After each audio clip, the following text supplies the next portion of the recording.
నమస్తే మన ఊరు మన వార్తల అప్డేట్స్ చూద్దాం. పల్నాడు జిల్లా సత్తెనపల్లి మండలం కంకనాలపల్లి గ్రామంలో అండర్ గ్రౌండ్ రైల్వే బ్రిడ్జ్ నిర్మాణ పనులను ఆ గ్రామ రైతులు అడ్డుకుంటున్నారు. యు ఆకారపు బ్రిడ్జ్ ప్రజల రాకపోకలకు అంతరాయంగా ఉంటుందని, ఒకటే రహదారిగా నిర్మాణం చేపట్టాలని డిమాండ్ చేస్తూ ఉన్నారు. మొక్కజొన్న రైతుల వాహనాలకు ఇబ్బంది కలుగుతుందని రెవెన్యూ అధికారులతో గ్రామస్తులు తమ గోడు విన్నవించుకున్నారు. తమ ఊరిని కాపాడాలంటూ గత 2 రోజుల నుంచి బ్రిడ్జ్ నిర్మాణ పనులను అడ్డుకుంటూ నిరసన వ్యక్తం చేస్తున్నారు గ్రామస్తులు. దాదాపు 2500 కుటుంబాలు కలిగిన కంకనాలపల్లి గ్రామంలో ప్రధాన రహదారికి అనుసంధానంగా యు ఆకారం కలిగిన అండర్ గ్రౌండ్ రైల్వే బ్రిడ్జ్ను నిర్మించడం ప్రజల శ్రేయస్సు కాదని, బ్రిడ్జ్ను తక్షణమే ఆపివేసి నేరుగా ప్రధాన రహదారికి అనుసంధానం చేయాలని అధికారులను గ్రామస్తులు కోరుతున్నారు.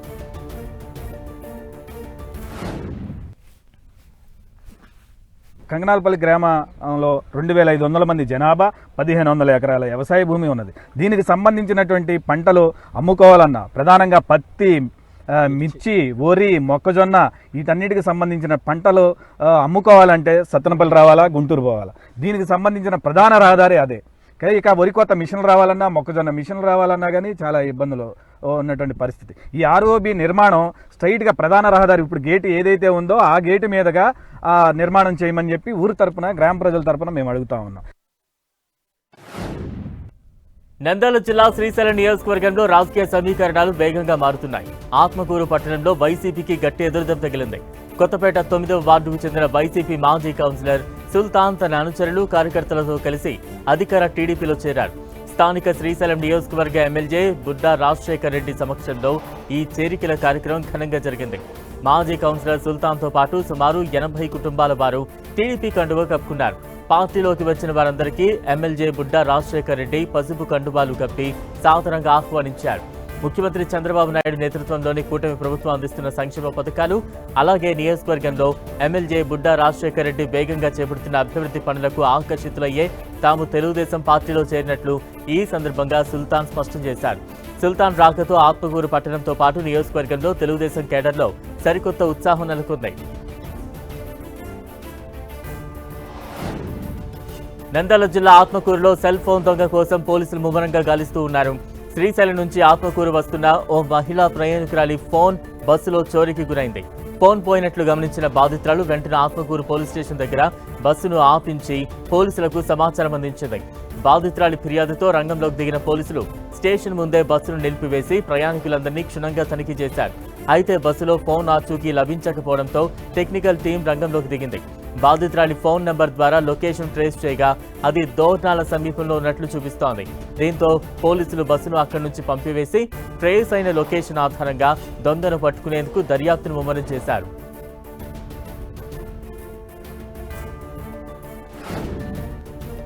నెల్లూరు జిల్లా గూడూరు మండలం చెన్నూరులో జిల్లా కలెక్టర్ హిమాంశు శుక్లా పర్యటించారు.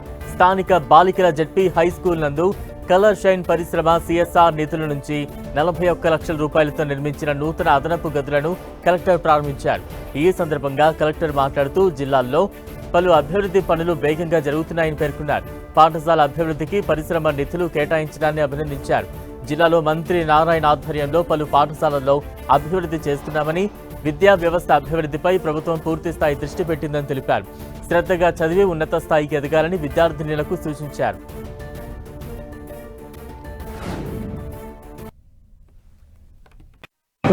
అంటే ఈ కంపెనీస్ కి కూడా ఒక సామాజిక బాధ్యత ఉంది. ఎందుకంటే వాళ్ళు ఈ ప్రాంతంలో ఉన్నప్పుడు వాళ్ళకి కొన్ని ప్రాఫిట్స్ వస్తున్నాయి. ఆ ప్రాఫిట్స్ లో కొత్త షేర్ తిరిగి సమాజానికి ఇస్తే బాగుంటుంది ఆలోచనతో ముందు వస్తున్నారు.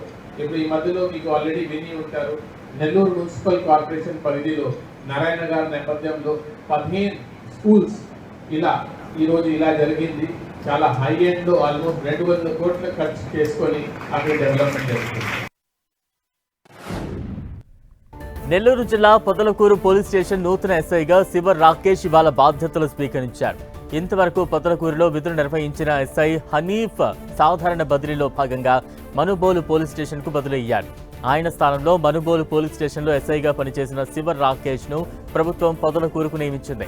ఈ సందర్భంగా ఎస్ఐ శివ రాకేష్ మాట్లాడుతూ పొదలకూరు మండలంలో శాంతి భద్రతల పరిరక్షణకు ప్రాధాన్యత ఇస్తానని, ట్రాఫిక్ సమస్యల నియంత్రణపై ప్రత్యేక దృష్టి పెడతారని తెలిపారు.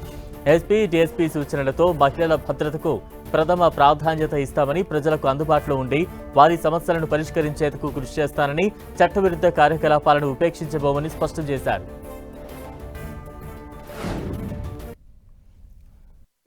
టౌన్లో ఒక 3 డిగ్రీ కాలేజీలు, ఒక 4 ఇంటర్ కాలేజీలు ఉన్నాయి. సో నిత్యం స్టూడెంట్స్ మూవ్మెంట్ ఉంటుంది మార్నింగ్ అండ్ ఈవినింగ్. ఈవిటీజీకి సంబంధించిన పరిస్థితులు కానీ, అట్లాగే ఈ మధ్య మనం చూస్తూ ఉన్నాం డ్రగ్స్కి అలవాటు పడి పిల్లలు పాడైపోయే పరిస్థితులు ఉన్నాయి. అలాంటి పరిస్థితులు ఎట్టి పరిస్థితుల్లో కూడా టాలరేట్ చేయము. అట్లాంటి ఎవరన్నా సప్లై చైన్స్ కానీ వాటన్నిటి మీద డెఫినెట్గా సివియర్. కన్నుల పండుగగా సాగే భద్రాచలం, అయోధ్య, ఒంటిమిట్ట రాములోరి కళ్యాణానికి కోటి తలంబ్రాలను ప్రతి ఏటా తూర్పుగోదావరి జిల్లా అచ్యుతాపురంలో శ్రీకృష్ణ చైతన్య సంఘం సభ్యులు కళ్యాణ అప్పారావు ఆధ్వర్యంలో పంపిస్తూ ఉంటారు. దీంతో ఈ ఏడాది జరిగే రాములోరి కళ్యాణానికి కూడా కోటి తలంబ్రాలను పంపించేందుకు శ్రీకృష్ణ చైతన్య సంఘం సభ్యులు సిద్ధమయ్యారు. అందులో భాగంగానే కోటి తలంబ్రాల మహాయజ్ఞానికి భక్తులు ప్రతి ఏటా మాదిరిగానే వానరసేన వేషధారణతో అందరినీ అలరిస్తూ దుక్కుదున్నే వరి పంటను పండించేందుకు శ్రీకారం చుట్టారు. ప్రతి ఏటా కోటి తలంబ్రాల మహాయజ్ఞానికి సాగు చేసే శ్రీకృష్ణ చైతన్య సంఘం సభ్యులు కళ్యాణం అప్పారావు తన సొంత పొలంలోనే సాగు చేస్తూ ఉంటారు. శ్రీరాముడి తత్వాన్ని ప్రతి ఒక్కరికి చేరాలని సంకల్పంతో శ్రీరాముడి ప్రతిమకు ప్రత్యేక పూజలు చేసి రాములోరి నామంతో వరి నాట్లకు దుక్కి దున్నే ఆకు మడిగు సిద్ధం చేశారు. ప్రతి ఏటా వేషధారణలతో ఇలా చేయడం చాలా సంతోషకరంగా ఉందంటూ రామభక్తులు తెలిపారు. పల్నాడు జిల్లా చిలకలూరిపేటలో రాష్ట్ర ఎన్నికల ప్రధాన అధికారి వివేక్ యాదవ్ పర్యటించారు. చిలకలూరిపేట కృష్ణనగర్ 141 పోలింగ్ కేంద్రం దగ్గర సర్ ప్రక్రియను పరిశీలించారు. నియోజకవర్గ ఓటర్ నమోదు అధికారి లీలా రాణితో మాట్లాడి వివరాలు అడిగి తెలుసుకున్నారు. అనంతరం మాట్లాడిన ఆయన రాష్ట్రంలో సర్ ప్రక్రియ ప్రశాంతంగా సజావుగా సాగుతోందన్నారు. బిఎల్ఓ నుంచి కలెక్టర్ వరకు అందరూ సర్ కార్యక్రమంపై బాధ్యతగా పనిచేస్తున్నారని తెలిపారు. ఓటర్ల నుంచి మంచి స్పందన వస్తోందని స్పష్టం చేశారు. 100% ఎన్జిబరేషన్ పత్రాలను ఓటర్లకు అందజేసినట్లు ఆయన పేర్కొన్నారు. అందులో ఈ రోజు వరకు 62% పత్రాలను డిజిటలైజేషన్ చేసినట్లు చెప్పారు. ఈ నెల 14తో ఎస్ఐఆర్ ప్రక్రియ ముగుస్తున్న నేపథ్యంలో బిఎల్ఓలందరూ సమన్వయంతో పనిచేసి ఒరిజినల్ ఓట్ల జాబితా రూపొందించాలని ఆయన సూచించారు. ఓటర్ జాబితాలోని డూప్లికేట్, చనిపోయిన వారి పేర్లను తొలగించి అర్హులైన వారందరికీ ఓటు హక్కు కల్పిస్తున్నట్లు చెప్పారు. అందుబాటులో లేని ఓటర్లకు సంబంధించి వారి బంధువులు ఎన్జిబరేషన్ పత్రాలను అందజేయవచ్చని ఈ సందర్భంగా వివేక్ యాదవ్ పేర్కొన్నారు. విజయవాడ గుణదలలో మున్సిపల్ కార్పొరేషన్ రోడ్డు నిర్మాణంలో ఉద్రిక్తత తలెత్తింది. అర్ధరాత్రి రోడ్డు నిర్మాణం చేపట్టడంపై స్థల యజమాని తీవ్ర అభ్యంతరం వ్యక్తం చేశారు. తన తండ్రి సాకులూరి యాకోబు 1961లో చనిపోతే దొంగ డాక్యుమెంట్తో తమ స్థలం వేరే వారు రిజిస్ట్రేషన్ చేసుకుని కార్పొరేషన్కు గిఫ్ట్ డీడ్ ఇచ్చారని పేర్కొన్నారు. యాకోబ్ కుమారుడు పరశురాం. అయితే కార్పొరేషన్ అధికారులు తప్పుడు డాక్యుమెంట్స్తో గిఫ్ట్ డీడ్ చేసిన వారిపై చర్యలు తీసుకోకుండా అర్ధరాత్రి రోడ్డు వేయడంపై అభ్యంతరం వ్యక్తం చేశారు. సమాచారం తెలుసుకున్న పోలీసులు రంగంలోకి దిగారు. రోడ్డు నిర్మాణ పనులను నిలిపివేశారు. సాధారణంగా కాలేజ్ మొదటి రోజు అనగానే విద్యార్థుల్లో ఏదో తెలియని కంగారు, సీనియర్ల ర్యాగింగ్ భయం, కొత్త వాతావరణంలో ఎలా ఒదిగిపోతామో అన్న ఆందోళన ఉంటాయి. కానీ ఆదిలాబాద్ జిల్లా ఇచ్చోడ ప్రభుత్వ డిగ్రీ కళాశాల మాత్రం ఇందుకు పూర్తి భిన్నమైన సరికొత్త అధ్యాయానికి శ్రీకారం చుట్టింది. సోమవారం నాడు క్యాంపస్లోకి అడుగుపెట్టిన మొదటి సంవత్సరం విద్యార్థులకు అక్కడ ఎదురైన అనుభవం ఒక తీపి జ్ఞాపకంగా మిగిలిపోయేలా చేశారు. కళాశాల ప్రవేశ ద్వారం వద్దే ప్రిన్సిపల్ శ్రీనివాస్ ఆధ్వర్యంలో లెక్చరర్లు, సీనియర్ విద్యార్థులు అంతా ఒక కుటుంబంలా చేరి కొత్తగా చేరిన జూనియర్లకు పుష్పగుచ్చాలు ఇస్తూ సాంప్రదాయబద్ధంగా హారతులు పడుతూ సాధారణంగా లోపలికి ఆహ్వానించారు. ఈ వినూత్న స్వాగతం చూసి కొత్త విద్యార్థులు ఒక్కసారిగా ఆశ్చర్యంతో పాటు ఎంతో ఆనందానికి లోనయ్యారు. ఇలాంటి ఘన స్వాగతాన్ని తాము అస్సలు ఊహించలేదని, ఈ కాలేజీలో సీటు రావడం తమ అదృష్టంగా భావిస్తున్నామని ఆనందం వ్యక్తం చేశారు. గంజాయి, ఇతర మత్తు పదార్థాల వినియోగాన్ని పూర్తిగా అరికట్టేందుకు ఆదిలాబాద్ జిల్లా పోలీస్ శాఖ ప్రత్యేక చర్యలు చేపడుతోంది. ఇందులో భాగంగానే వారిని డి అడిక్షన్ కేంద్రాలకు తరలిస్తున్నారు. ఇవాళ రిమ్స్ సూపర్ స్పెషాలిటీ ఆసుపత్రిలో రిమ్స్ ఆధ్వర్యంలో ఏర్పాటు చేయనున్న డి అడిక్షన్ సెంటర్ను జిల్లా ఎస్పీ పరిశీలించారు. కేంద్రంలోని వైద్య సదుపాయాలు, చికిత్స విధానాలు, వ్యసనగ్రస్తులకు అందించనున్న కౌన్సిలింగ్, పునరావాస సేవలతో సమీక్ష నిర్వహించి పలు సూచనలు చేశారు. ఈ సందర్భంగా జిల్లా ఎస్పీ మాట్లాడుతూ గంజాయి సరఫరా, విక్రయం, రవాణాపై కఠిన చర్యలు తీసుకోవడంతో పాటు గంజాయికి బానిసైన వారిని గుర్తించి వారికి శాస్త్రీయ పద్ధతిలో వైద్య చికిత్స, మానసిక కౌన్సిలింగ్ అందించడం ద్వారా శాశ్వతంగా వ్యసనం నుంచి బయటపడేలా చేయడం అత్యంత అవసరమని అన్నారు. శిక్షతో పాటు సంస్కరణ కూడా సమాజానికి అవసరమని, అందుకే జిల్లా పోలీస్ శాఖ వైద్య శాఖతో సమన్వయం చేసుకుని డి అడిక్షన్ కార్యక్రమాలను విస్తృతంగా అమలు చేస్తోందన్నారు. అదే సమయంలో ముఖ్యంగా యువత మత్తు పదార్థాలకు దూరంగా ఉండాలని, తల్లిదండ్రులు తమ పిల్లల ప్రవర్తనలో మార్పులు గమనిస్తే వెంటనే పోలీసులకు లేదా వైద్యాధికారులకు సమాచారం అందించాలని సూచించారు. ప్రజల సహకారంతోనే గంజాయి రహిత ఆదిలాబాద్ జిల్లాను నిర్మించగలమని జిల్లా ఎస్పీ పిలుపునిచ్చారు.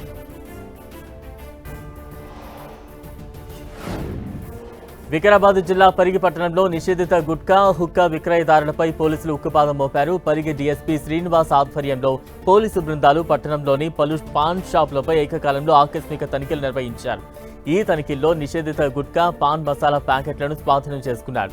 ఓ పాన్ షాప్లో నిబంధనలకు విరుద్ధంగా విక్రయిస్తున్న హుక్కా మెటీరియల్, హుక్కాలో వాడే వివిధ రకాల ఫ్లేవర్లను సీజ్ చేశారు. ఈ నిషేధిత వస్తువులను ఎక్కడి నుంచి సరఫరా చేస్తున్నారు, దీని వెనుక ఉన్న ముఠా ఎవరు అనే కోణంలో పోలీసులు ఆరా తీస్తున్నారు.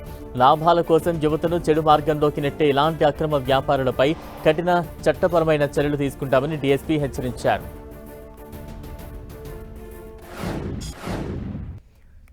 వికారాబాద్ జిల్లా యాలాల మండలం లక్ష్మీనారాయణపూర్ చౌరస్తాలో దొంగలు హల్చల్ చేశారు. అగ్గనూర్ రోడ్డు మార్గంలో ఉన్న 2 ఫెర్టిలైజర్ షాప్లో గుర్తు తెలియని వ్యక్తులు షట్టర్లు తొలగించి నగదును ఎత్తుకెళ్లారు. ఉదయం షాప్కు వెళ్లిన యజమానులు షట్టర్స్ ఓపెన్ చేసి ఉండటం చూసి షాక్కు గురయ్యారు. వెంటనే స్థానిక పోలీసులకు ఫిర్యాదు చేశారు. కేసు నమోదు చేసిన పోలీసులు సీసీ కెమెరాల ఆధారంగా దర్యాప్తు చేస్తున్నారు. రాత్రి అర్ధరాత్రి టైంలోనూ తర్వాత ఇంకా మొత్తానికి మేము 4 గంటలకు చూసినాము. 4 గంటలకు వచ్చేసరికి షట్టరు పైకి లేపింది. పైకి లేపి మళ్ళీ లోపలికి పోయి చూస్తే కొన్ని సామాన్లు, డబ్బులు పోయినాయి. నియర్లీ 10,000 వరకు ఉంటాయి గల్లాల. మా షాప్లో సేమ్ సార్, షట్టర్ పక్క సైడ్ డ్యామేజ్ చేసి లోపలికి ఒక మనిషి ఎంట్రీ. అనకాపల్లి జిల్లా బుచ్చయ్యపేట మండలం వడ్డాదిలో ఉన్న కేజీబీవీలో ఓ ఇంటర్ విద్యార్థిని ప్రమాదవశాత్తు జారిపడింది. దీంతో విద్యార్థినికి తీవ్రంగా గాయాలయ్యాయి. ఇంటర్ మొదటి సంవత్సరం చదువుతున్న కాకినాడకు చెందిన విద్యార్థిని ఇవాళ తెల్లవారుజామున మేడపైన సన్ సైడ్ పై పడిన బట్టలను తీస్తూ ఉండగా ఒక్కసారిగా కాలు జారి కింద పడిపోయింది.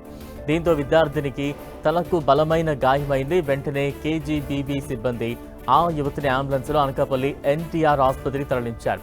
అయితే విద్యార్థిని పరిస్థితి విషమంగా ఉండడంతో అక్కడి నుంచి విశాఖ కేజీహెచ్కు తరలించారు. రష్యా వర్క్ పర్మిట్ వీసాల పేరుతో మోసానికి పాల్పడుతున్న వ్యక్తిని అరెస్టు చేశారు కామారెడ్డి పోలీసులు. జిల్లాలోని నిరుద్యోగులే టార్గెట్ గా ఈ మోసాలకు పాల్పడుతున్న వ్యక్తిని అరెస్టు చేశారు.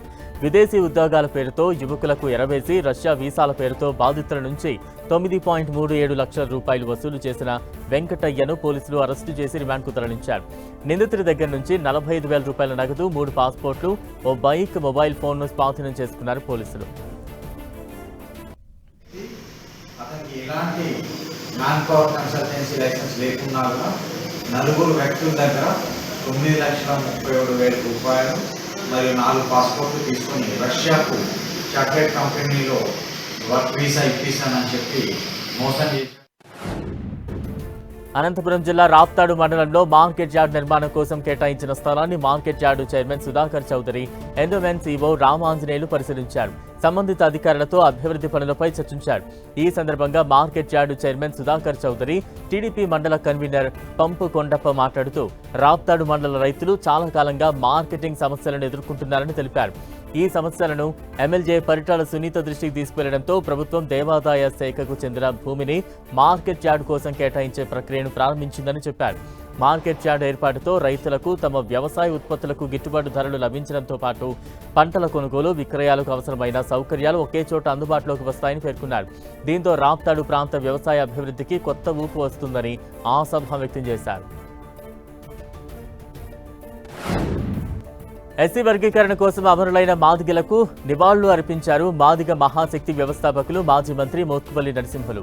అనంతరం మాట్లాడిన ఆయన ఎస్సీ వర్గీకరణ కోసం పోరాటం ప్రారంభించి 30 ఏళ్లకు రిజర్వేషన్ సాధించుకున్నామన్నారు. 78 సంవత్సరాల తర్వాత ఇప్పుడు వాటి ఫలితాలను అనుభవిస్తున్నామని పేర్కొన్నారు. అమరుల కుటుంబాల కోసం న్యాయం చేయడం కోసమే మాదిగ మహాశక్తి ఆవిర్భవించిందని పేర్కొన్నారు. తాను 30 సంవత్సరాల నుంచి 59 కులాల కోసం అసెంబ్లీలో తన వాణి వినిపిస్తున్నట్లు తెలిపారు.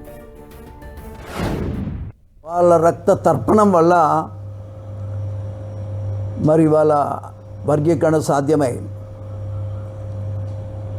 ఈ యొక్క ఫలితాలు వారికే అంకితం. ఎవరు చేయరు, ప్రాణత్యాగాలు ఎవడు చేయడు. ప్రాణత్యాగాలు చేసి ఇవాళ ఈ జాతిని బతికించటానికి వాళ్ళు చేసిన కృషిని ఈ సందర్భంగా అభినందించవలసిన అవసరం ఉన్నది. వాస్తవంగా చెప్పాలంటే ఆ మహానుభావులను జీవితంలో మాదిగ జాతి ఎప్పుడు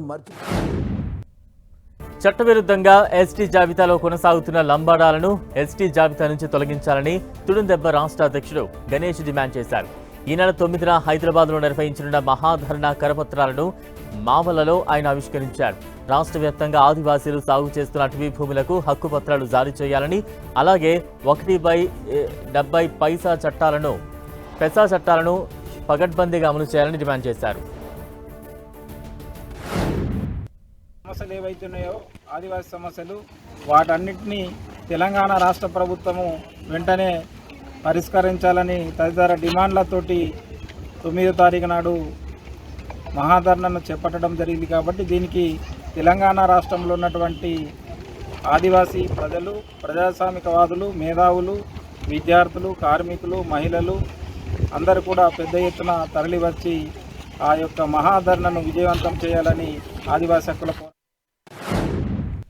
బాపట్ల జిల్లా భట్టిప్రోలు మండలం ఓలేరు గ్రామంలోని 400 ఏళ్ల నాటి కాశీ విశ్వేశ్వరాలయ పునర్నిర్మాణ పనులను చేపట్టారు. ఈ క్రమంలో నిర్వహించిన తవ్వకాల్లో 400 ఏళ్ల నాటి మొత్తం 15 విగ్రహాలు బయటపడ్డాయని ఆలయ ఈవో రమేష్ తెలిపారు.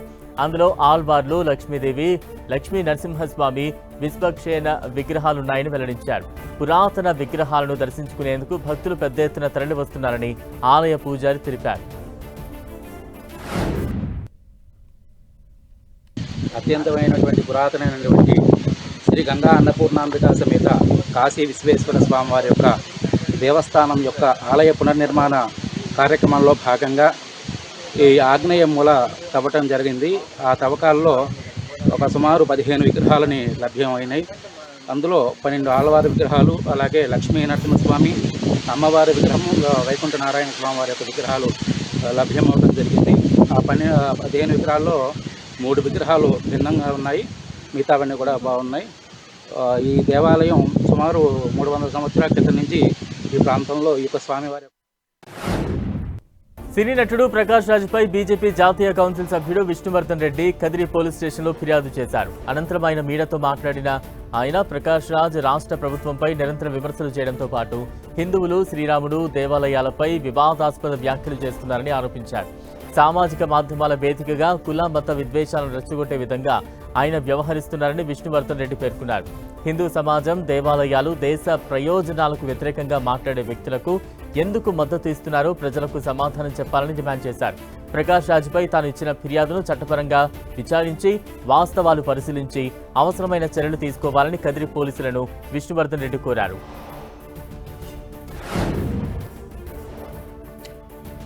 పూర్తిగా ఈ జోసెఫ్ ఎవరైతే అరెస్ట్ అయ్యారో, ఈ దేశం మీద కుట్రబడినటువంటి వ్యక్తులు ఎవరైతున్నారో, దీని పూర్తిగా ఈ కుట్ర వెనక ప్రకాష్ రాజ్ గారి యొక్క ఆర్థిక సహకారం, సినిమా నటుడు ప్రకాష్ రాజ్ గారి యొక్క ప్రేరణ, వారి యొక్క ఆలోచనే ఈరోజు ఆంధ్రప్రదేశ్లో ఈ రకమైనటువంటి యొక్క దాడులకు కుట్రబడినారనే విషయం స్పష్టంగా అర్థమవుతుంది.